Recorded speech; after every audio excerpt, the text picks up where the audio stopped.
I've been talking about Daniel and David. We'll be looking at the secrets of the workplace. Today, I'm going to tweak it a little bit and speak about David. And the title of today's message I call Give Me a Man. And I'm going to speak about the Goliath challenge. In 1 Samuel chapter 16, reading from verses 10 to 13, we find out that Samuel is searching for Israel's next king, and Jesse presents 7 sons, but none of them are chosen. Samuel asks if there are more sons, and Jesse mentions the youngest, who is abandoned and overlooked. He's in the bush, and he's looking after sheep. And Samuel requests for David's presence, and he is anointed. So let's read it from verse 10. 1, 2, go. Again, Jesse made 7 of his sons to pass before Samuel. And Samuel said unto Jesse, The Lord hath not chosen thee. And Samuel said unto Jesse, I hear all thy children. And he said, There remaineth yet the youngest, and behold, he keepeth the sheep. And Samuel said unto Jesse, Send and fetch him, for we will not sit down till he come hither. And he sent, and he brought him in. Now he was ruddy, and withal of a beautiful countenance, and goodly to look at. And the Lord said, Arise, anoint, for this is he. Then Samuel took the horn of oil and anointed him in the midst of his brethren, and the Spirit of the Lord came upon David from that day forward. So Samuel rose up and went to Ramah. After David is anointed in the midst of his brethren, Samuel goes back to Ramah, his operational base, his hometown, where he keeps doing what he has been doing. And David also goes back to the sheep. That's a very striking lifestyle. That both of them, after being used of God, go back to doing what God has called them to do.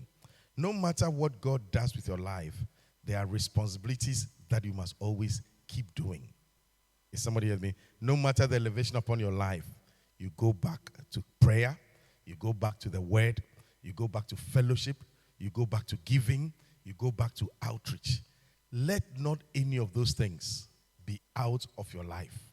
Those are foundational things that become the mainstay of your faith. So David goes back to the sheep, and then Saul sends for him again to play for him, and he's now ushered into a life of politics in the palace. Let me just make a few statements, 3 statements before we continue. The first is, the anointing on your life will always attract significant challenges. Immediately David was chosen, he was thrown into a situation that led him to deal with a very massive challenge. And God will always expose you to massive challenges when you are chosen or anointed. In the Bible, there are several instances of people with major spiritual encounters who immediately after were plunged into significant challenges, difficulties, and problems. For example, Moses, after the burning bush experience, led him to confront Pharaoh. Gideon had an angelic visitation, and it led him to confront and fight the Midianites. Esther was crowned to be king, but she first has to risk her life to stand firm for her people. And Jesus, immediately after he was baptized, was driven by the Spirit into the wilderness, and the Spirit of the Lord descended upon him like a dove, and he was driven into the wilderness to be tempted by the devil. So every time you are anointed, every time God places his hands on you, you are going to have the anointing will attract significant challenges. The second thing is that your significant challenge will be equal to the calling on your life. Whatever challenge God throws your way has a relationship with what he has called you to be. If he wants you to have a high-level relationship and leadership, then you are going to have high-level challenges to deal with. So the higher your calling, the higher the challenge. Is somebody listening to me? The third thing you need to understand is that the size of your challenge determines the size of your reward. If you solve simple problems, then you earn simple rewards. If you solve complex problems, then you will earn complex rewards. So if you are living a life of routine, no sacrifices are demanded of you, it's just a simple relationship you have, then there are some rewards you will never have. Because the level of your challenge will determine the level of your reward. So the Philistines are led by a giant Goliath, who challenged the armies of God on a one-on-one battle. Goliath is standing over 9 feet tall. He taunts and he intimidates the Israelites for 40 days, questioning their God and daring everyone to fight him. Saul, Israel's king, and his soldiers are terrified and able to respond. Let's look at the account in 1 Samuel chapter 17, verse 8, and see the level of problem and the level of reward. Shall we read together? And as our culture is, everybody will read. Okay? So make sure everybody around is reading. 1, 2, go. And he stood and cried unto the armies of Israel and said unto them, why are you come out to set your battle in array? Am I not a Philistine? And you servants to Saul, choose you a man for you and let him come down to me. 9. If you be able to fight with me and to kill me, then we will be your servants. But if I prevail against him and kill him, then shall he be our servants and serve us. And the Philistines said, I defy the armies of Israel this day. Give me a man that we may fight together. When Saul and all Israel heard these words of the Philistine, they were dismayed and greatly afraid. Now, I'm sure you can see that this was not a fight that was just for show. This was not a fight that was just going to crown somebody as heavyweight champion. This was a fight to death. And so every time you remember a Goliath, remember that it's not a fight that you fight and come back and fight again. It's a fight to the death. Goliath represents a high-level problem, but behind him is also a very high-level reward. This is an epic counter between a young man who is supposed to be in the teenage church. He's very young, around 16, 17, but he's now prepared to confront problems for adults. He's not just dancing and attending church services, but now he has to deal with adult problems far beyond his age, his experience, and his exposure. And I believe that life will present us with some of these complex challenges for which we must be ready to confront in our lives. Goliath is real. He's not an imagination. He's not an imagination for David, for Saul and Israelites. Goliath is a personal problem, very real. His sheer size without a weapon was enough to terrify anybody and immobilize them for days. Goliath is an overprotected giant who comes to taunt and defy the authority of God. He's wearing a bronze helmet. He's wearing a coat of mail to protect both his chest and his feet. He's armed with a spear. And in addition, he has an armor bearer carrying what do you call it? A shield in front of him. Goliath is a gargantuan, fortified problem. But Goliath isn't just a physical giant. For many of us, Goliath may be the internal struggles that freeze your future development. For example, for some of us, it may be a debilitating habit that keeps you stagnant and idle and frozen in your development. Because of Goliath, you are stuck in the same place for long. You can't seem to move forward or even do anything. You pretend to go to work, but there's no development in your life. You wear your soldier, you are still doing the same thing day after day with no change in your life. Goliath may be like an addiction. Maybe somebody is addicted to substance abuse or even social media or gambling. A practice that now seems to immobilize you. You are not moving forward in your Christian life. You are not moving forward with your life. Everything seems to be routine. You move in and out, but you are stuck at the same place. And every time Goliath shows his face, you are afraid. For some, it may be a sickness or a poor physical health based on so many things. Either you contributed to it or you didn't contribute to it. You find yourself stuck in the same place. Goliath may also be like a very painful past, like a childhood trauma of abuse and neglect, or a past failure. You suffered a failure in your business or your relationship, and it seems to have created a trauma for you, and you are stuck. Because of that, you are not even interested in moving forward in a relationship again or moving on in your future. So in that area of your life, you seem to be stuck. Goliath may also present a case like losing somebody very precious and loved to you, and you are yet to recover. And because of that loss in your life, life seems to have come to a standstill. Maybe somebody betrayed your trust or broke your trust or something, or you have a regret of an unfulfilled dream, and those things, those issues seem to plague your life, and you are stuck. What do you do when you face a Goliath? Goliath demands that you step up personally. He's not asking for a group fight. So you can't hide behind others, whether it's your church or your pastor or a community. When it comes to Goliath, he's calling for an individual fight. And so you must show up. You must pray that prayer yourself. You must go through that fasting yourself. You must do the giving yourself. Goliath does not want you to hide under any other person. There are many people who are strong with a group, but Goliath says, give me a man. He's not looking for the whole of Israel to come and fight the whole of the Philistines. He's looking for a man-to-man combat. So you may be in a church with others. You may join a department, but this fight is yours alone. But the good thing is that this fight has a high reward value behind the fight. He's defying your God. It seems as if your faith is not even working.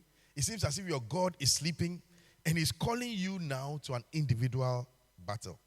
If you can deal with him, you will be happy for a long, long while. Goliath is somebody who stands in the way of your greatness. He's blocking your path to the throne and kingship and elevation. Goliath is standing between you and your destiny. You want to do well. You want to be a king, and you need elevation. But sometimes Goliath is your own bad habit. It's destroyed everything around you, including your family members, and it threatens your comfort. You can't hide and pretend to fight. I listened to Dr. Tabo. Now, Doc has preached this message many years ago, but it struck me recently. You know, many times we watch war films. You wonder why some people during the war films, you see people holding gun, and you see a whole crowd running. And they know that there are people holding guns, and they will not end up in the opposite side of the fence. But they still run and they are shot. And some of us have always wondered, why won't you just lie down and pretend to die so that when they finish fighting, you just get up and go? But in this fight, you can't pretend. When it comes to Goliath, he's asking for you. He will see you. You are an individual who has to be prepared to stand up and fight. He won't let you sleep. Goliath will come morning, afternoon, and evening and scream and remind you that you are stuck in life and you need to fight. He will make you feel small. He will taunt you. He will intimidate you. It's as if, as for me, I am nothing. And he will tighten and limit your options. And you have very little space or no space to operate. Goliath is, however, tailor-made for your strengths. You have what it takes. Goliath will teach you to depend on God. Because physically, you can see that, there's no way I can fight this 9-foot giant who is fortified in every place. And so, I'm going to rely on God. And as formidable as Goliath is, he has a weakness. And that just happens to be something you have spent time mastering and specializing in. Last week when I spoke to you about David, I spoke to you about how David cultivated his strengths, what he was doing, the auxiliary skills that he picked up even though he was a shepherd boy. And you will find out that it is that development and that training and that practice in the secret when nobody's inspiring him and paying him is what his actual strength is now. So Goliath comes and says in verse 10, I defy the armies of Israel this day. Give me a man that we may fight together. The question I ask is, are you a man or are you a boy? Are you somebody who just has outward features? And I'm speaking for both genders, male and female. Are you somebody who has just adult features of maturity, but you are not prepared to be a man.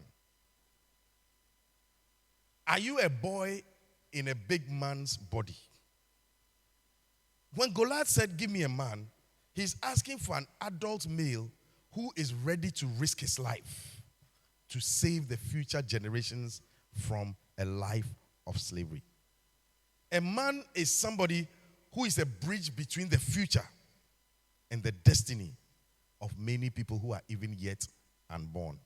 So when Goliath says, let him come down to me in verse 8, if he be able to fight me, verse 9, and to kill me, we will be your servants. He's actually negotiating the future of people who are not even alive. And he's saying that let us fight. Poverty is coming against you, let us fight. Diseases are going to come up against you, let us fight. Evil may come against your family. Is there a man who is prepared to fight? Because this fight is not just a fight for show. It's a fight that will determine whether people will be born in slavery, people will be born in poverty, people will still be born with a certain sickness, or whether by the fight of a man, the future will totally be transformed and negotiated by this man's bravery. So a man is somebody who is ready to risk his life to save the future generations. You know, sometimes we go through life, we see Goliath poverty, we see Goliath sicknesses, but we pretend, and every day we wear a military uniform. We pretend to go to war, and then we come back, but Goliath is still there. And he seems to taunt the family for years because nobody is prepared to fast. Nobody is prepared to go for that all night. Nobody is prepared to risk his life and break through so that the future generations. So maybe your father is poor. You end up being poor. Your brothers and siblings never went to school. You too, you are not going to school, and your children will also not go to school because Goliath keeps terrorizing and intimidating your family, and he's saying, who will fight? Many of us, whether you are conscious or unconscious, you are standing in the middle of a fight. Whether the next generation after you is going to be different from your generation depends on your ability to fight. You can't be casual when there's Goliath. You can't pretend to pray when there's Goliath. You can't join in and pretend to fast when there's a Goliath. You need to stand up and say, do or die. And sometimes all it may take is an all night of prayer or some prolonged fasting or by yourself or a determination that I will work hard and make sure that I remove my family from poverty.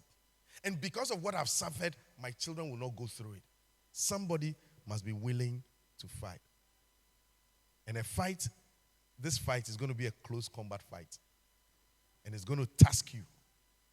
It's going to test your bravery. It's going to test your focus. It's going to test your faith. It's going to test what you really want in life.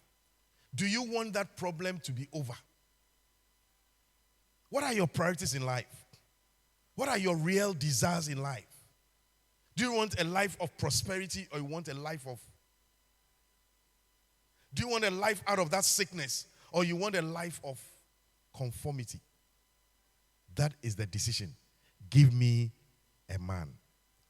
I want to just digress a bit and give you a verse in 1 Corinthians chapter 16, verse 3, where it says, watch ye, stand fast in the faith, quit you like men, be strong. Watch ye, stand fast in the faith. These are 4 instructions in the verse. The word watch means be vigilant and alert. The word stand fast in the faith means resist every form of compromise and worldly influence. Don't allow yourself to be pushed back. Stand fast in the faith. Don't give up. Hold on to your faith even when you don't feel like, and fight. And the third statement, quit you like men. I like that phrase because if you speak it in the local language, you won't say Bema. Gina say Bema. Gina painting. You see, it gives you an idea or a picture of somebody who's not prepared to quit, who is brave and bold, who will show courage in the face of adversity and confront challenges of life with confidence in God. And the fourth part says, be strong. This is the same thing that was said to Joshua. Be strong and be of good courage. Don't be weak. You see, you can't go through life and show weakness and be weak. Every time you are weak. Every time it's prayer, you are weak. Every time something places a demand on you, you are weak. Every time there's financial pressure, you are weak. Every time there's school fees, you are weak. Every time there's women's ministry, men's ministry, you are weak. Every time there's something that will place a demand on your life and your time, it says, be strong. Be strong. Develop inner strength. Rely on God's power, not your human ability. So Goliath is asking for a man. And he's calling all the men of Israel, all the Israelites, God's children who go to church, who prophesy, God's children who are pastors, and says, hey, you are all weak and I defy the armies of the living God. And he says, if you really think you are strong, step out. Today I want to ask you to step out in prayer. I want to ask you to step out in outreach. I want to ask you to step out in giving. I want you to step out in word study. I want you to step out in your faith in God. I'm challenging you to step out and face Goliath and enter into your future. Goliath cannot be the reason why you stay behind. What is the Goliath that makes you freeze and unable to do anything for which you risk your life? Sometimes you say prayer, and all of a sudden some people cringe. Hey, as for me, you say fasting, and so people prefer to live with their problems. Goliath has frozen life. Says you will always live with this salary, and maybe the Goliath you have to face is your ability to spend the next 3 years in school, or the next 4 years applying to school and going back to school, and spending 4 years of your life standing like a man, being strong, so that you can you can get a degree and break out of poverty. But every time Goliath shouts, Mbeshikai, me 4 years, and then you go back and pretend to be a soldier sitting with the Israelites. Goliath is calling out to you. Give me a man who will defy everything to go to school, who will defy everything to stand up in prayer, who will say, no, enough is enough. This uncircumcised Philistine cannot continue defying the armies of God and taunting our God. The greater one is in us. It's not just a scripture verse. It must now show. So the people who are immobilized, when Goliath screams, are the professional soldiers. But God is going to bring forth a David who is young, but he has the qualities of a man. He's prepared to face responsibility. He's prepared to risk his life. He's prepared to go an extra mile. And God looks at all the people and says that this is a man after my heart. Nobody may have seen him, but I've seen his heart. He's prepared to die. I've watched him when he's handling the sheep. I've seen the auxiliary skills he has put up. And I know that this guy, even though he's young, has the character to free my people. So let's look at David's preparation. Biologically, he's young, but he's a very responsible and bold young man, ready to step into God's plan for his life. Before his rise to prominence, David was a young shepherd boy, taking care of his family's flock. And here are the ways David prepared himself for a great future while tending to the few sheep. Number one, he developed spiritual growth. David deepened his individual relationship with God, and he also learned the art of bringing the presence of God to destroy evil spirits that were tormenting Saul. So David is looking after sheep, overlooked and abandoned by his family and his brothers. But in the midst of that pain, David is still building a relationship with God. He's still in prayer. He's still worshiping. He's writing songs. He's talking out to God. He's building a life of relationship. And he has learned how to provoke the presence of God. When there's no audience, David is playing and God's presence comes and sweeps beautifully over the sheep and over his life. So he's not just a Christian who is just coming to church and clap his hand. He knows how to bring the presence of God down. He knows how to pray. He knows how to fast. He knows how to use the word of God. God's presence is with him.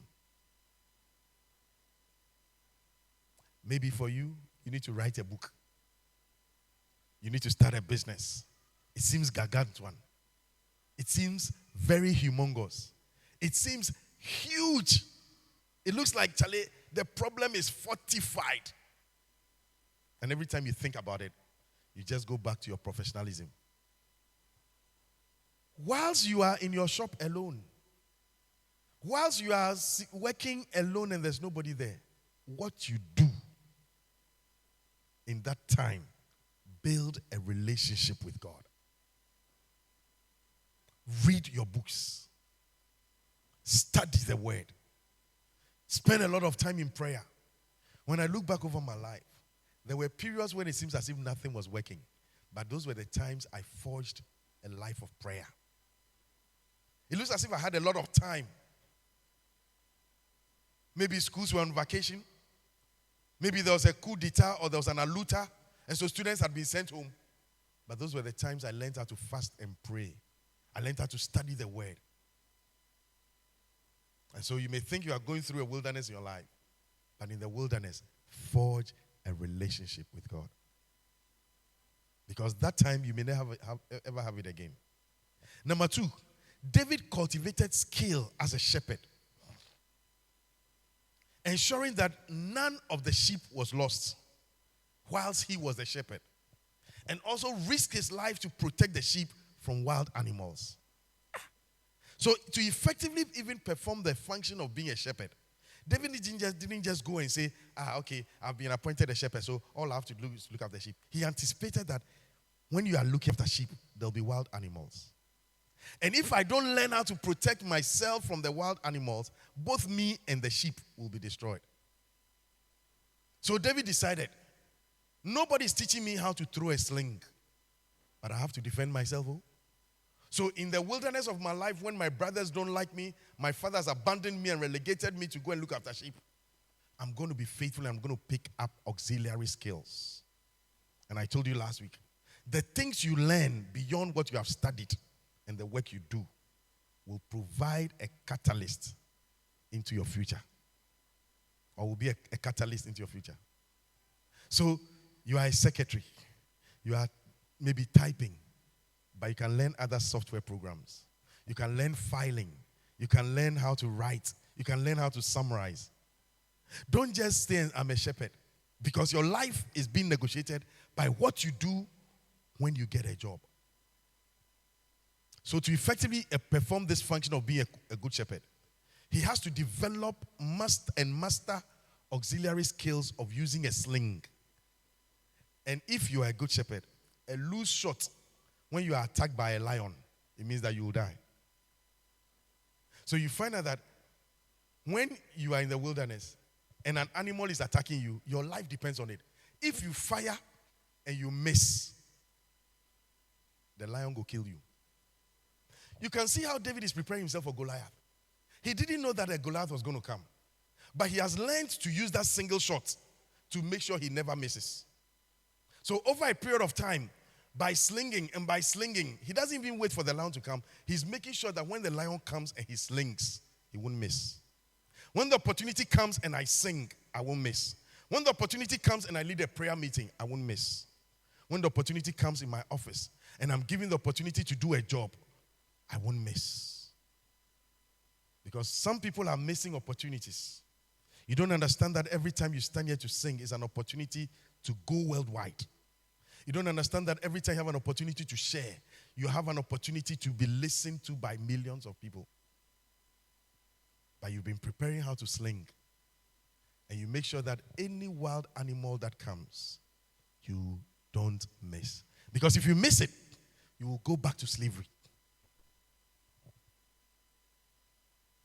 I read 1 Timothy chapter 3 verse 6.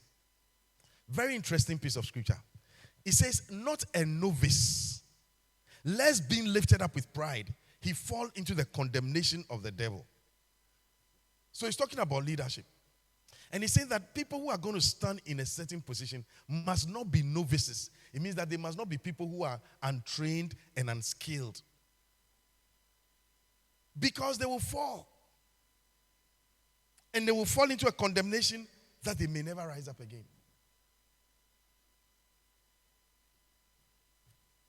Not a novice. Are you a novice in what you do? You've been doing the same job for so long. You are a novice. Listen to me.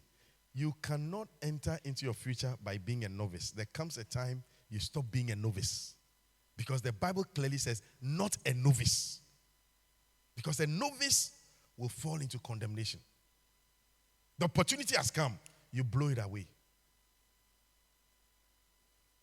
You've been working, but you've been pretending to work. And then an opportunity comes. Not a novice. You were found to be a novice. You know, when I was studying this verse, I thought novice was novigne. Not a novice. It means not somebody who is inexperienced. It means in God's order, experience counts. God is not looking for fresh, gifted people. You come and sing once, hey, oh, Bomode, then everybody's. No. He's looking for somebody who has done it and done it and done it consistently and will not miss when Goliath comes. You've preached so many times. You've led prayer meetings so much. You are not a novice. Because people are comfortable remaining novices and blaming God and talking about long service rewards. And I've been here, I was here doing this, I was the one who was doing this. But you are still a novice. You haven't mastered your art and your craft. You can't bring down the presence of God. You still struggle.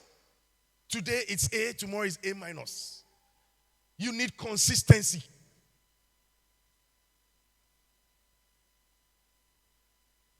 You cook. You want to have a great restaurant. Today there's water in your rice, tomorrow the rice is too dry. Tomorrow your banku is too soft, tomorrow it's too hard. Not a novice. You are a hairdresser. Today you do the hair, some place gets bent. Tomorrow you do the hair, some places dry. Not a novice. Because the future is about to be negotiated. And people who are not yet born and the people around you depend on you. If you lose the fight, they end up in slavery under Goliath. And Goliath will keep tormenting them. Not a novice.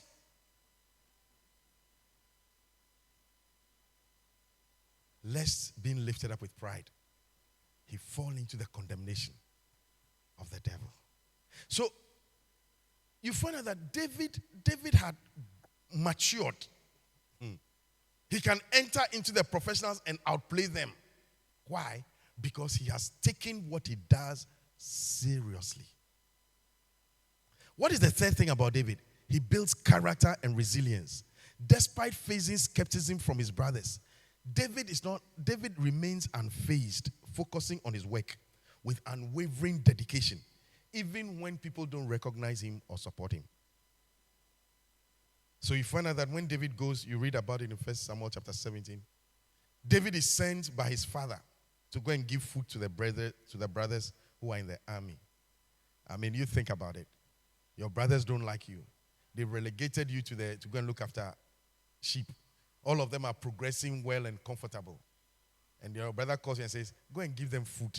They've been in the army. These are people who are not fighting. These are people who are being paid with the taxpayers' money. But they don't fight. Goliath is still a problem. And your father sends you to go and give them food. Whilst they are not fighting and earning a salary, you are also being sent to go and feed them. When you are in the sheep, nobody comes to feed you. You risk your life, nobody comes to feed you. But David doesn't allow his negative emotions to weaken his dedication to a job. David has built resilience and character. There are too many people who emotionally destroy their future because I'm not happy and I won't work. You complain. My father is sending me to my brothers. Look at them. My brothers, they are not even fighting. They are comfortable. Look at how they are big and they are nice. And me, every time they want somebody to send, then they send me. I won't go. But that was actually an errand of destiny. You see, this story of David, I think I'm going to take it up next year. Because I'm beginning to understand why God said David is a man after my own heart. David learns to put aside his emotions And he, like Saul, he runs an errand that takes him into destiny. If David had not gone on that errand, Goliath would have been there. The soldiers would have been there. But his destiny would have been compromised. Can you come for the next Kwarieza? Can you join the prayer warriors and the men's ministry? Can you go on the visitation? Can you go and sing at that party or that wedding or that funeral? Can you keep coming for the worship choir? Can you still stand up and run errands even though you still are not sure whether that errand is a divine errand or not? But God had looked at David and how his emotions are. And he says that this man, if his father sends him, even though he may not like his father, he will go. And so David ends up in the army grounds. And then his older brother is angry with him and begins to talk down to him. But David is not fazed because he doesn't allow his emotions to destroy his work. His father has sent him. He's obedient to his father. What people say will not stop him. So David runs the errand. And all of a sudden, he begins to ask questions. What shall be done to the man who kills this uncircumcised Philistine? Then they tell him, the king will bless him and give him all these things and will even give his daughter in marriage to the man. So David is now going to allow his achievements to serve as a testament of his capabilities. He will silence the critics. He will silence people who doubt him. He will silence everybody. He will glorify God. Whilst David is cleaning the lion and the bear, nobody's giving him money. Nobody's paying him. But he risks his life. I told you about a man. He will risk his life to change the future of the jet. So the goats and the cows and the sheep are only alive because they have somebody like David. Can you understand it? That your life and the quality of your life is actually based on somebody who is prepared to risk his life.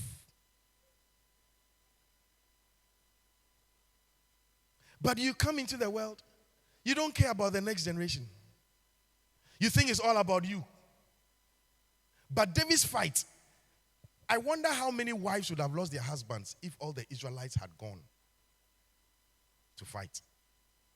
I wonder how many children would have lost their livelihood if Goliath and the Israelites had fought with everybody.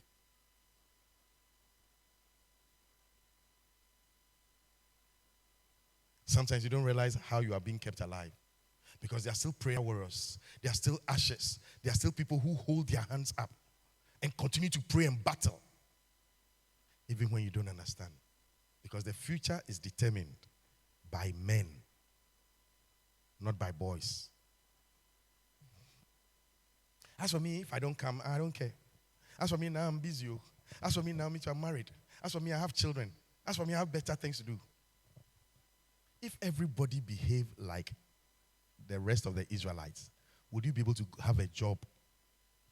Would you be able to continue getting a salary?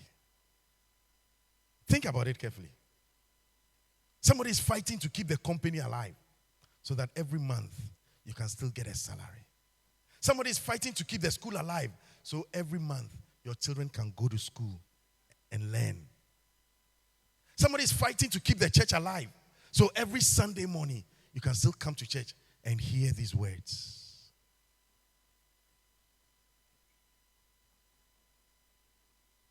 Number 4, David gathered information. Before facing Goliath, David gathered crucial intelligence on the giant. What did he have to know? His strengths and his weaknesses. He knows that this guy I'm going to fight is physically strong and has an intimidating presence. But he also realized that in spite of all his outward appearance, this guy is vulnerable to precise attacks and limited mobility. So when David is going to the war, he already knows that the guy I'm going to fight, Charlie, he has an imposing presence. But there's also another thing. He's slow. There's also another thing. The only place that I can aim at is the forehead. David knew. It wasn't, I'm going to try and throw a stone. He knew exactly where to aim the stone at before he went into battle. I can talk about people and their education. You are going to school, but you don't know what job you are going to look for when you finish. You are learning all sorts of things, but you don't have focus. You don't think ahead. You don't plan ahead. I can talk about relationships.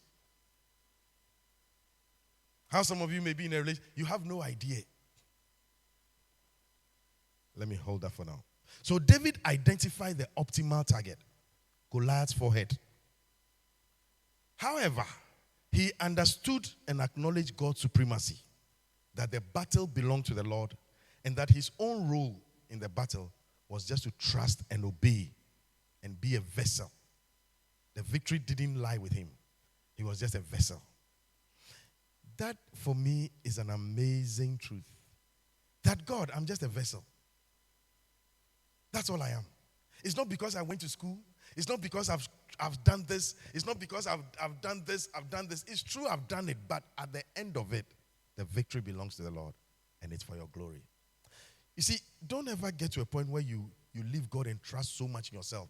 And it's because I earn so much. It's because I'm beautiful. It's because I'm this. You see, when you start talking like that, you are behaving like a novice. You fall into condemnation. You believe yourself so much. You think God hasn't graced you. You've forgotten that there's a God factor in your life. You've forgotten that you've come this far by the grace of God. You've forgotten. You've forgotten. That is why now it's easy for you not to come.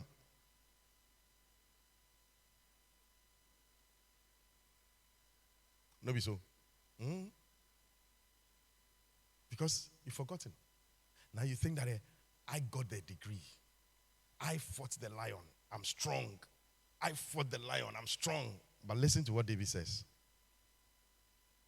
David is just an amazing guy. 1 Samuel chapter 17. Okay, we'll come to that. So in closing this message about being a man, let's look at a few things about David. The first thing I want you to look at is David's testimony and his CV. So David is, 1 Samuel chapter 17, verse 32. David is now being interviewed for the job. And look at what he says. Let's all read it. Verse 17, 32, 1 to go. And David said to Saul, let no man's heart fail because of him. Thy servant will go out and fight with this Philistine. So David has applied for a job. He says, no, I will do this. Then look at, and Saul said to David, you are not able to go against this Philistine to fight with him. For you are a young man, and he is a man of war from his experience. It's a high-profile job, requires a lot of experiences. But David says, I'm not a novice. I didn't just appear. He says, I've been trained. In verse 34, he's now beginning to talk about his experience. He says, and David said unto Saul, thy servant kept his father's sheep, and there came a lion and a bear and took a lamb out of the flock. What? Before this time, nobody had ever heard about David fighting. He had kept it secret. There are some things you achieve, nobody will know about it, but it will build you up for your future. You see, I am not interested in people who just appear. As a pastor, I've been a pastor for how many years? Almost 40 years, 30-something years now. 40 years. At least by experience and by revelation. I know that when people just appear, give them time. Look at their experience. David said, I didn't just appear. There was a lion, there was a bear. And I... Read it with me. Thy servant kept his father's sheep, and there came a lion and a bear and took a lamb out of the flock. And I went out after him and smote him and delivered it out of his mouth. And when he arose against me, I caught him by his beard and smote him and slew him. This is audacity. This is audacity. You see, what have you used your faith for? What have you fought? What have you achieved? What have you stood for? What do you stand for? Have you kept your father's sheep? when your father's sheep were taken, what did you do? He said, I went out after him. I mean, for somebody to say, I go after lions. I told you last week, speed, bears, weight. And David said, physical size and strength does not intimidate me. He says, I took, David is strange. He says, I took the lamb out of his mouth. It means that the lion's mouth, David was not afraid. He said, I saw the bear in his mouth. I saw the lamb in his mouth. I took it out. And he says, when he came after him, I didn't run. I smote him. What do you run away from? All night. Prayer, outreach, rehearsals. You usually run. You can't stand. Can you stand when demons fight against your family? I know you have a degree. I know you are suave, or for want of a word, beautiful. I know. But life is not going to deal just with beauty and about degrees. What do you fight for? Do you fight to pay water? Do you fight to pay electricity? Do you fight to pay rent? Do you fight to build? What kind of fight do you have in you? That's a man. Do you fight to save? Or your father's house, their sheep can be destroyed.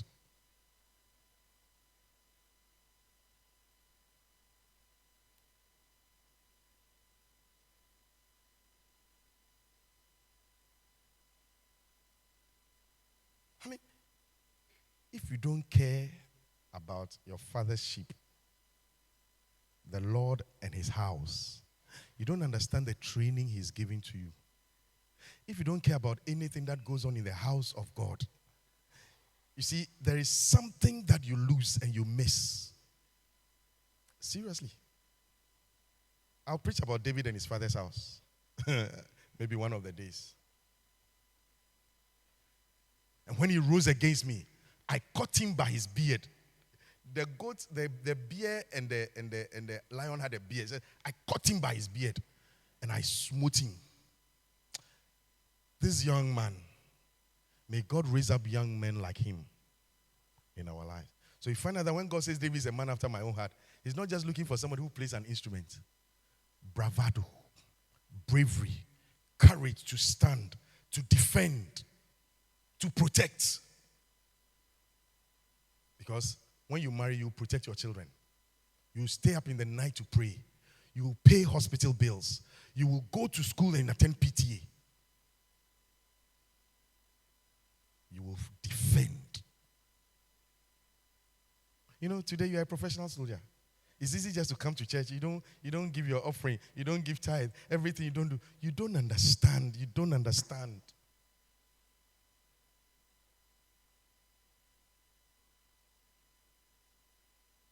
You don't understand what you are destroying.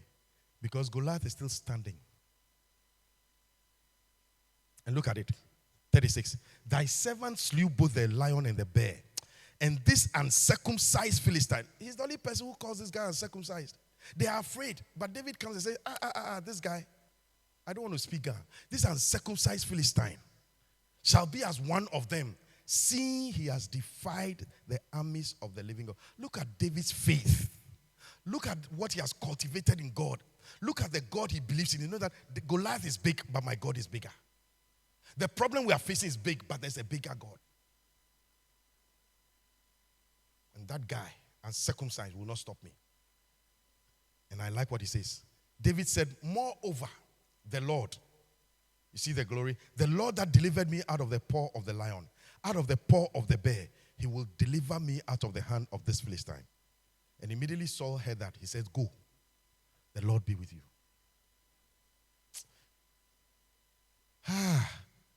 You will stand and you have to speak for yourself at an interview. This was an interview where David passed. Because many people can get a job, but they can't go through an interview. And for anybody in the corporate world, you want to learn how to speak, I'll teach you how to speak. Let's look at the second thing, David's strategy. 1 Samuel verse 38, 17:38. And Saul armed David with his armor, and he put an helmet of brass upon his head. Also he armed him with a coat of mail. And David gathered his sword upon his armor, and he essayed to go, for he had not proved it. And David said unto Saul, I cannot go with these, for I have not proved them. And David puts them off. David is saying that I'm not going to do something I haven't proven. And I'm refusing this armor. David declined Saul's armor. He says, this armor will slow me down. I rely on speed. Don't slow me down. You know, there are some of you, you are allowing people to put their armor on you and slowing you down. Because of that, you slow down in prayer. You slow down in fellowship. You slow down. You've forgotten it's a race you must win. Because somebody has put his armor, his weight on you. Let us put aside every weight. Because we are running. I'm running to win. Put it aside. I haven't tried them. As a pastor, one of the things I've learned, for example, you notice that every time we are going to have a musical program, some people will come up and say, let's go and rent this instrument. Let's go and bring this. Let's go and bring that. And every time it's a fight. My simple answer, I have not proven them.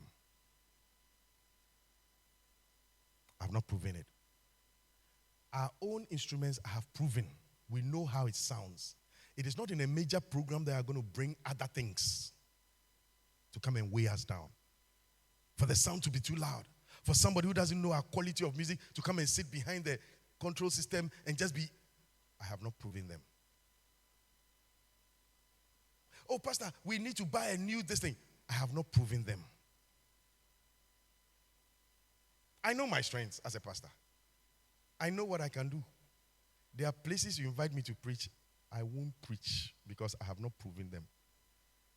There are things you invite me to say, I won't say because I have not proven them. At a time when you want Goliath, it's not the time to try new things. The same songs you've been singing, you've proven them, you know you can sing them, you know the keys, you know your choreography. You see, be wise.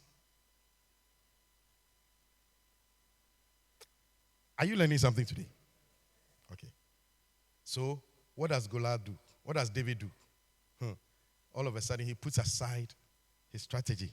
He puts aside Saul's armor. Number 3, David fearlessly confronts Goliath. Verse 43. And the Philistine said unto David, am I a dog that thou comest with me to me with staffs? And the Philistine cursed David by his gods. And the Philistine said to David, you, come to me. I will give thy flesh unto the fowls of the air and to the beasts of the field. So you see the Philistine talking? Look at verse 45. What does it say? Then said David to the Philistine. You see, you've got to learn to talk back. You've got to learn to talk back. David spoke to that Goliath. He said, thou comest to me with a sword and with a spear and with a shield. But I come to you in the name of the Lord God of hosts, the God of the armies of Israel, whom thou hast defied. Look at it. He said, this day, not tomorrow, this day, the Lord will deliver thee into my hand, and I will smite thee and take thine head from thee, and I will give the carcasses of the host of the Philistines this day unto the fowls of the air and to the wild beasts of the field, that all the earth may know that there is a God. You see, the Philistine said, I will beat you and give you to the field of the air. David said, me, I'll cut off your head. The same people, the same things that you want to give my body to, I will give it to you, those people to eat. And he says that everybody may know that there is a God. I want to ask you, why do you do what you do? So that people may know that there is a God. Why do you buy what you buy? So that people may know there is a God. Why do you sing the way you sing? So that people may know that there is a God. Why do you take the pictures and the projection and the ushering? So that people will know there is a God. You see, any other motivation that doesn't give glory to God does not allow God into your fight. Why do you want to be healed? Why do you want to marry? So that they will know that I'm beautiful. Me too. Yeah. Because there are some people when they're walking to church, you can see from the way they are walking that they are showing off.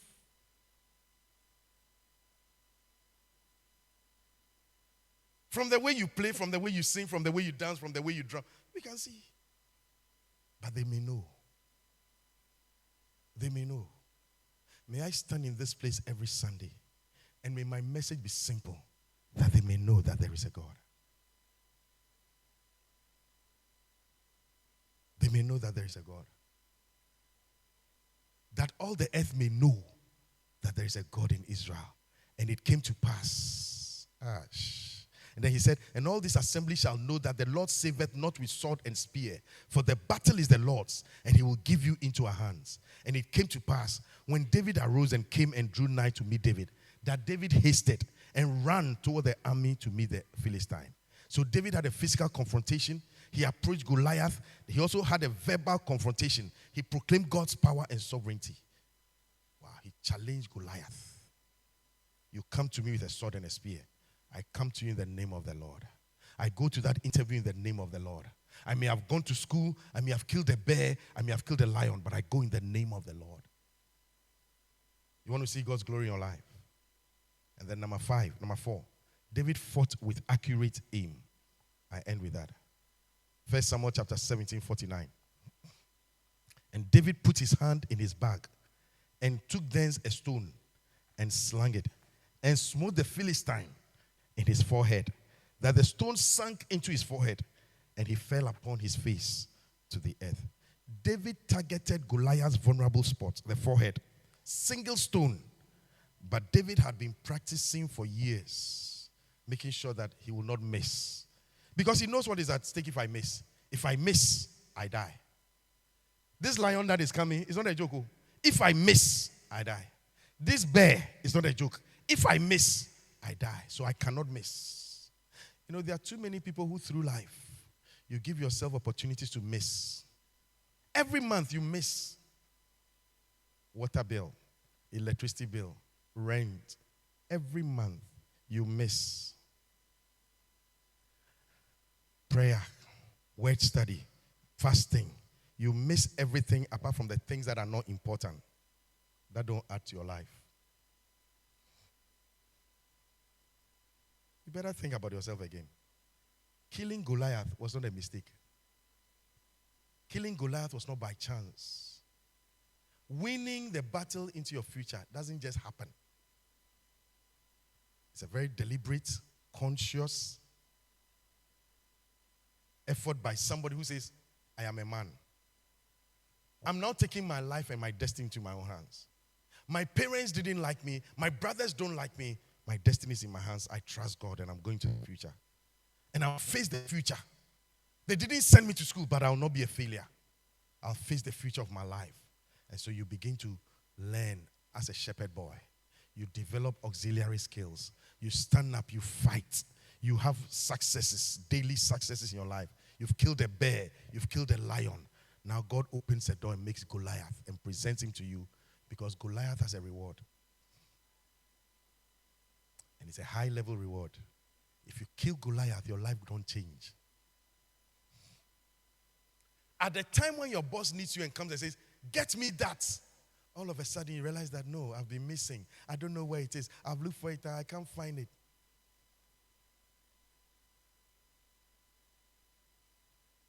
At a time when you are called, come and sing, all of a sudden, Goliath had been prepared for you. You missed. You don't know how to gauge. You don't know how to hit the stone. You don't know the vulnerabilities of Goliath. You don't know that the only place you can hit is the forehead. And even though he's wearing a helmet and he's wearing only a small place, but you've been trained.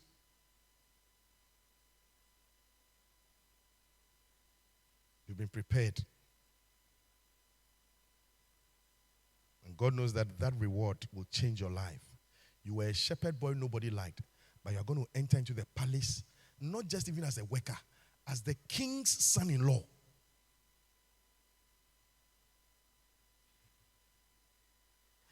Don't joke with your life and blame anybody. Don't go through life becoming a professional soldier and walking around and blaming anybody. You are a professional in the hymn choir. You are a professional in this. You are a professional preacher. You are a professional. You haven't learned to fight. You are not a man. Give me a man. Don't give me a boy. Don't give me a male figure who has beard. Give me a man. because we'll negotiate the future. I pray that God will raise up men, not bearded people, not macho people, men in this nation who will stand and say, in spite of the gargantuan problems facing this nation, we have the men and we shall fight. The future is being negotiated by the way we raise up people today. Is somebody hearing me? I want you to come to church and say that when I marry somebody in this church, Pastor, God has blessed me because we have responsible people, we have decisive people, we have people who will do everything to put food on the table and save the next generation. Our children will not be poor and be broke because they are men. Rise on your feet with me.